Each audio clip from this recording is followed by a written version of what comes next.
नमस्कार दोस्तों, मेरा नाम राजेश बब्बर है और मेरे सहयोगी एस्ट्रो कुलवंत जी, हम दोनों ही मिलकर चैनल को रन करते हैं।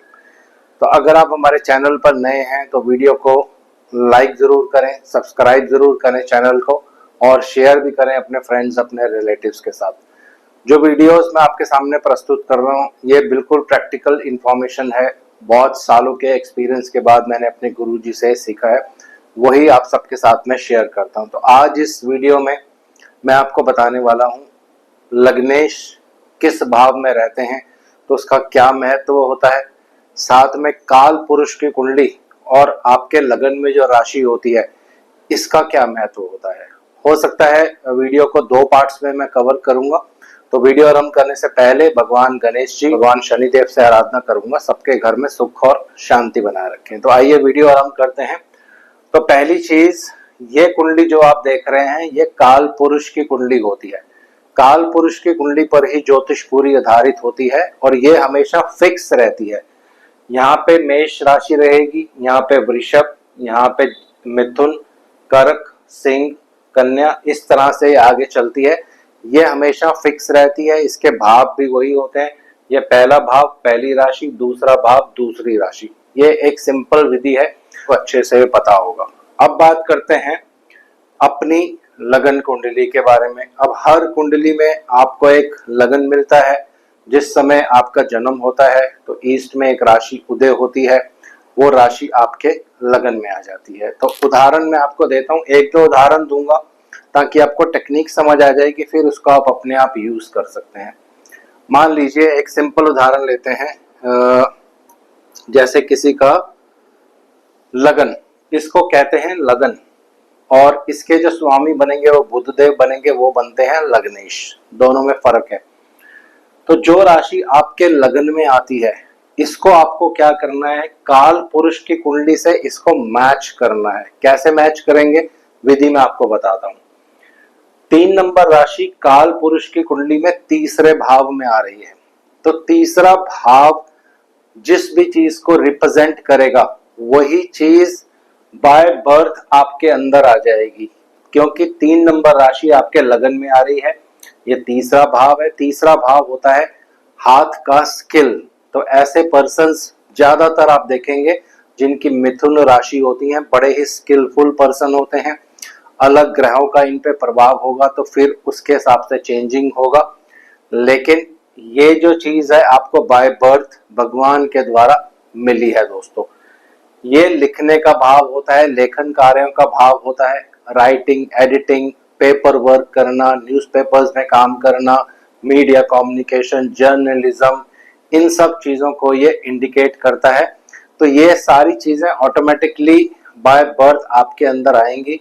तो इन पर्सन्स के अंदर ये क्वालिटीज बिल्कुल जरूर होंगी। फिर सेकंड स्टेप में आपको देखना है कि इस राशि पर किस ग्रह का प्रभाव है, या यहाँ पे कोई ग्रह अगर बैठा है तो उसका भी आपके जीवन में सबसे ज्यादा प्रभाव होता है। ये भी आगे मैं आपको बताऊंगा। तो आज सिर्फ सिंपल कोरिलेशन कर रहे हैं यहाँ से और यहाँ से। अब एक और उदाहरण लेते हैं। मान लीजिए, सारे यहाँ पे एग्जाम्पल्स देना थोड़ा मेरे लिए डिफिकल्ट होगा क्योंकि वीडियो बहुत लंबी हो जाएगी, तो विधि में आपको समझा देता हूँ। काल पुरुष की कुंडली में ये जो राशि है 10वें घर में आती है। 10वां घर जो होता है ये कर्म क्षेत्र है। 10वां घर और 10वीं राशि जो होती है ये जिम्मेवारी की राशि है, क्योंकि इसके स्वामी शनिदेव बनते हैं। खासकर मकर राशि बहुत ही एक जिम्मेवारी का साइन जो होता है माना जाता है, रिस्पॉन्सिबिलिटी का साइन माना जाता है, क्योंकि ये शनिदेव के अधीन है। क्योंकि ये काल पुरुष के 10वें घर में आता है इसलिए प्रोफेशन को इंडिकेट करता है। तो जब व्यक्ति प्रोफेशन करेगा तो नेचुरल है उसको हार्ड वर्क भी बहुत करना पड़ेगा। तब इसको इससे मैच करके आप देख सकते हैं। तो जिन लोगों का मकर लगन होगा, 10 नंबर लगन होगा, ऐसे लोग अपने फैमिली की प्रति बहुत ज्यादा जिम्मेवारी रखते हैं, या एक जिसको आप कह सकते हैं हार्ड वर्किंग पर्सन होंगे, मेहनत करने वाले पर्सन होंगे। डिपेंड करेगा शनिदेव कहाँ है कुंडली में, कौन सा ग्रह यहाँ पे बैठा है, कौन इनको देख रहा है। फिर इसके सेकंड थर्ड स्टेप होते हैं लेकिन ये है कि सिंपल रूल है। तो जो राशि आपके लगन में आ गई, काल पुरुष की कुंडली से आपको मैच करना है, तो ये बाय बर्थ आपके अंदर क्वालिटीज होती हैं। तो ज्यादातर आप देखेंगे जिन लोगों का मकर लगन होता है, अपने काम के प्रति बहुत ज्यादा डिसिप्लिन होते हैं, टाइम से काम करना, टाइम से ऑफिस पहुंचना, हर चीज डिसिप्लिन, यानी काम के प्रति अपना किसी भी तरह से उनका जो है नेगेटिव व्यवहार नहीं होता है, हमेशा मेहनत करने को आतुर रहते हैं, किसी भी तरह का ये काम कर सकते हैं। मकर लगन वालों की एक खासियत होती है, क्योंकि ये जिम्मेवारी का साइन है, रिस्पॉन्सिबिलिटी का साइन है दोस्तों। तो इसी तरह से आप हर राशि को यहाँ पे रोटेट कर सकते हैं, हर राशि को यहाँ पे आप बिठा के देखिए किस तरह से क्वालिटीज आपकी चेंज होती हैं। और यहाँ पे जो राशि आएगी आपके जीवन में, ये बहुत महत्वपूर्ण रोल जो है आपकी लाइफ में प्ले करती है। तो ये एक सिंपल नियम हो गया, काल पुरुष की कुंडली से यहाँ पे जो राशि रहेगी उसको मैच करना है। अब बात करते हैं, यहाँ पे जो राशि रहेगी इसके स्वामी बनेंगे कोई ना कोई, वो कुंडली में जहां भी प्लेस्ड होंगे, इस जन्म में आपका वही उद्देश्य है, वही आपका कर्म है दोस्तों। यानी जिस भाव में आपके लग्नेश बैठते हैं, इस जन्म में सबसे ज्यादा फोकस या आपकी लाइफ का प्राइम फोकस वहां पे रहने वाला है। तो उदाहरण लेते हैं, एक या दो उदाहरण लेंगे, लेकिन इसको पूरा कंटिन्यू करूंगा मैं 1 से लेके 12 भावों में धीरे धीरे। तो उदाहरण के लिए अभी मैं राशि नहीं लिखता हूं यहाँ पे, अगर किसी के लग्नेश लगन में ही बैठे हैं, राशि कोई भी हो सकती है, मान लीजिए यहाँ पे 10 नंबर लिख लेते हैं, तो ये बन जाएंगे शनिदेव।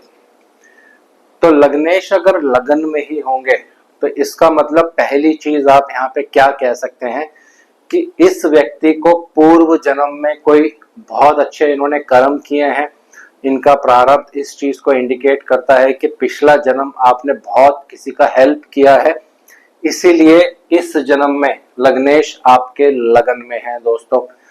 कोई भी प्लैनेट हो सकता है, चाहे वो मेलेफिक हो चाहे वो बेनेफिक हो, उसकी क्वालिटीज में फर्क होगा, लेकिन अपने आप में ये एक ब्लेसिंग है भगवान के द्वारा कि आपके लग्नेश लगन में ही है। तो ज्यादातर आप देखेंगे जब 10 नंबर लगन होता है और शनिदेव लगन में होते हैं, तो ऐसे व्यक्ति बहुत ही जिम्मेवार पर्सन होते हैं दोस्तों। अपनी पूरी फैमिली की रिस्पॉन्सिबिलिटी लेते हैं, फैमिली को साथ लेकर चलते हैं। बहुत सी कुंडलियों पर मैंने ये प्रैक्टिकल देखा है, जब शनिदेव लगन में रहते हैं, मकर राशि में खासकर, बहुत ही मेहनती होते हैं ऐसे लोग, दूसरों की हेल्प करना बिना किसी स्वार्थ के, किसी भी तरह से इनको लालच नहीं होता है, सदैव दूसरों की हेल्प करने में आतुर रहते हैं दोस्तों।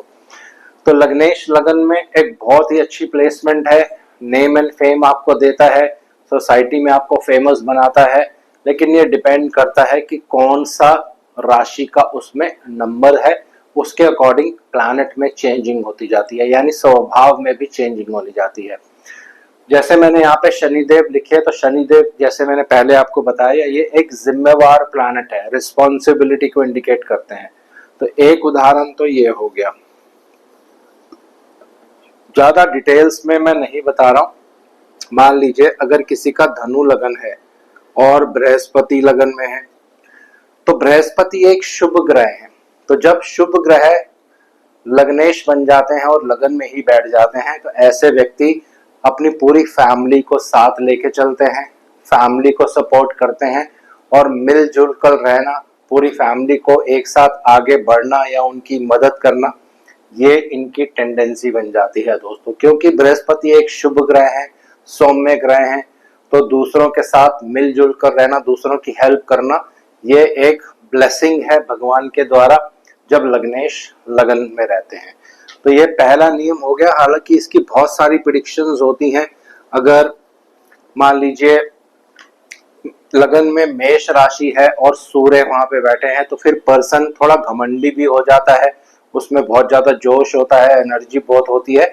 तो ये डिपेंड करेगा हर ग्रह पे कौन सा ग्रह वहां पे बैठा है, उस ग्रह के आपको कारकत्व अच्छे से समझने हैं। सॉफ्ट ग्रह है यानी सौम्य ग्रह है, या किसी तरह से एग्रेसिव ग्रह है, तामसिक ग्रह है, ये सारी चीजें आप बहुत अच्छी अच्छी बुक्स मार्केट में आती है, वहां पे पढ़ सकते हैं, लेकिन मैं सिर्फ आपको बेसिक बेसिक यहाँ बता रहा हूँ। अब उदाहरण के लिए किसी के लग्नेश दूसरे भाव में बैठे हैं, यहाँ पे राशि कोई भी हो सकती है, अभी राशि यहाँ पे नहीं ले रहे हैं, लेकिन मैं आपको प्रैक्टिकली बता दूंगा कि एक सौम्य ग्रह और एक जो एग्रेसिव तामसिक ग्रह होते हैं उनमें क्या फर्क होता है।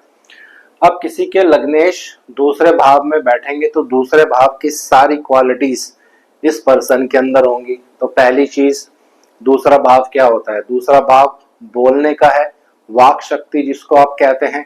दूसरा भाव खाने पीने का है, और यहीं से दूसरा भाव जो होता है आपका स्टेटस भी होता है।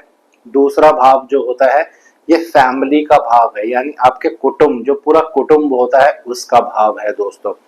दूसरा भाव पैसे का भी भाव है, आपकी सेविंग्स का भाव है, आपके प्रोफेशन का भी ये भाव होता है, स्कूलिंग एजुकेशन का भी ये भाव होता है। तो बहुत सारी चीजों को इंडिकेट करता है, लेकिन कुछ बेसिक बेसिक प्रेडिक्शंस मैं आपको बता रहा हूँ। उदाहरण के लिए किसी के लग्नेश अगर सेकंड हाउस में है, तो ऐसे जो पर्सन्स होते हैं सदैव अपनी फैमिली की हेल्प करेंगे, अपनी फैमिली को साथ लेके चलेंगे। एक हेल्पिंग नेचर होती है, यानी फैमिली को वो जरूर सपोर्ट करते हैं, क्योंकि दूसरा भाव जो होता है ये कुटुंब का भाव है। लेकिन यहीं पे अगर कोई मेलेफिक ग्रह आ जाए, यानी लग्नेश अगर आपके मेलेफिक हैं और दूसरे भाव में बैठ जाएंगे, तो फिर ये बैड हैबिट्स भी दे देते हैं। कब देंगे बैड हैबिट्स? अगर इन पे पाप प्रभाव होगा। तो अगर पापी ग्रह यहाँ बैठे हैं और इन पे पाप प्रभाव भी पड़ जाता है, तो फिर बैड हैबिट्स लग जाती हैं। बैड हैबिट्स किस लिए? क्योंकि दूसरा भाव खाने पीने का भाव है, तो ड्रिंक करना, स्मोक करना और भी बहुत सारी चीजें होती हैं जिससे बैड हैबिट्स लगती हैं, वो यहाँ पे आपको देखने को मिल जाता है। जब लग्नेश दूसरे भाव में होंगे और अगर एक सौम्य प्लैनेट है, यानी बृहस्पति हैं, शुक्र देव हैं, या बुध देव हैं, चंद्र देव हैं, तो ऐसे जो व्यक्ति होंगे दूसरों को एडवाइस देना, मीठी मीठी बातें करना, बहुत सौम्य ढंग से बातें करना, ये सारी क्वालिटीज इनकी डेवलप हो जाती हैं। लेकिन यही एक अग्रेसिव प्लैनेट, मान लीजिए मंगल देव अगर लग्नेश बन जाते हैं, दूसरे भाव में आके बैठ गए, तो आपका बोलने का तरीका बहुत हार्श हो जाएगा। तो ऐसे लोगों को सदैव क्या करना है? अपने बोलने पे, कम्युनिकेशन पे हमेशा आपको ध्यान रखना है दोस्तों। कम्युनिकेशन से नहीं तो आपकी चीजें खराब हो सकती हैं। और दूसरा भाव जो होता है ये पैसे का भाव होता है। तो जब लग्नेश दूसरे भाव में जाएंगे तो व्यक्ति थोड़ा मनी माइंडेड पर्सन हो जाता है, यानी पैसा उसकी लाइफ में बहुत ज्यादा इंपॉर्टेंट रोल प्ले करता है दोस्तों। ये डिपेंड करता है कौन सा ग्रह उसको देख रहा है, कितना उन पे पाप प्रभाव है, वो सारी चीजें फिर सेकंड थर्ड लेयर है। और दूसरा भाव जो होता है ये बोलने का भाव भी है, ये मैंने पहले आपको बताया। तो अगर यहाँ पे सौम्य ग्रह आ जाते हैं, बृहस्पति आ जाए लग्नेश बनकर, या बुध देव आ जाए, तो ऐसे व्यक्ति बहुत इंटेलिजेंट होंगे, अपनी वाक शक्ति से, यानी अपनी बोलने की पावर से दूसरों को इम्प्रेस कर सकते हैं। या एक पब्लिक मतलब पब्लिक प्लेस में अगर ये किसी तरह से भाषण देते हैं या किसी तरह से कोई इस तरह का कार्य करते हैं जिसमें बोलने की आवश्यकता पड़े, तो ऐसे लोग जल्दी फेमस हो जाते हैं। अगर शुक्र होंगे सेकंड हाउस में, तो सिंगिंग करना या डांसिंग वगैरह करना, ये सब चीजें भी इनको सूट करती हैं। ज्यादातर सिंगिंग यानी गाना गाना, ये भी इस भाव से देखा जाता है। तो लग्नेश जब दूसरे भाव में रहेंगे, शुभ ग्रह होंगे, यानी शुक्र देव आप अगर आप वहां पे मान लीजिए, तो फिर गाना गाना या म्यूजिक के तरफ भी इन लोगों का बहुत इंटरेस्ट होता है। इसमें इनको सक्सेस बिल्कुल 100% मिल जाती है दोस्तों। तो ये डिपेंड करेगा लग्नेश आपके शुभ ग्रह हैं या एक तरह से तामसिक ग्रह हैं, तो उसके हिसाब से क्वालिटीज जो है आपकी चेंज होती रहती हैं दोस्तों। और डिपेंड करता है कौन सा ग्रह उन पर दृष्टि डाल रहा है। अगर बहुत ज्यादा पाप प्रभाव होगा तो पैसे का लॉस भी हो जाता है, लेकिन अगर बहुत ज्यादा शुभ प्रभाव होगा तो पैसे का गेन भी हो जाएगा। गेन कब होगा? जब सेकंड हाउस की आपको महादशा चलेगी, तो उस पीरियड में आपको लाभ भी हो जाएगा। लेकिन अगर पाप प्रभाव है और सेकंड हाउस की महादशा आपको चलती है, तो फिर नुकसान भी होने का यहाँ पे डर रहता है। तो दोनों तरफ ये बैलेंस होके चलेगा, कभी भी एक जैसा अच्छा रिजल्ट या खराब रिजल्ट नहीं देगा। डिपेंड करेगा बाकी प्लैनेट्स किस तरह से इस पर प्रभाव डालते हैं दोस्तों। तो आज इतना ही कवर करेंगे और कल करेंगे लग्नेश जब तीसरे भाव में रहेंगे तो क्या परिणाम आपको मिलने वाला है, किस तरह से आपको उसको एनालाइज करना है। चौथे भाव में रहेंगे तो आपका जीवन का उद्देश्य क्या है, क्या करने आप इस जीवन में आए हैं, ये कैसे आप देख सकते हैं। बिल्कुल सिंपल तरीका है। ये जो है ये लगन है, ये पूरी कुंडली की जिम्मेवारी लेता है और सारी चीजें आप लाइफ का जो पूरा पैटर्न है यहाँ से आप देख सकते हैं। फिर जिस भाव में जाके लग्नेश विराजमान होते हैं, बैठ जाते हैं, वो भाव, उस भाव के कारकत्व आपके जीवन में मोस्ट इम्पॉर्टेंट रोल प्ले करते हैं दोस्तों। तो ये बहुत ही अच्छी टेक्निक है, लेकिन इसके लिए आपको थोड़ा प्रैक्टिस करना पड़ेगा। और बाकी हाउसेस हम कवर करेंगे अगली वीडियो में, third, fourth, fifth, six, next video में मे बी 7 तक अगली वीडियो में कवर करेंगे। और आज इस वीडियो को यहीं विराम दे रहा हूँ। आशा करता हूँ सब कुशल मंगल होंगे। भगवान शनिदेव से आराधना करूंगा सबके घर में सुख और शांति बनाए रखें। हमारे चैनल को जरूर सब्सक्राइब करें दोस्तों। धन्यवाद।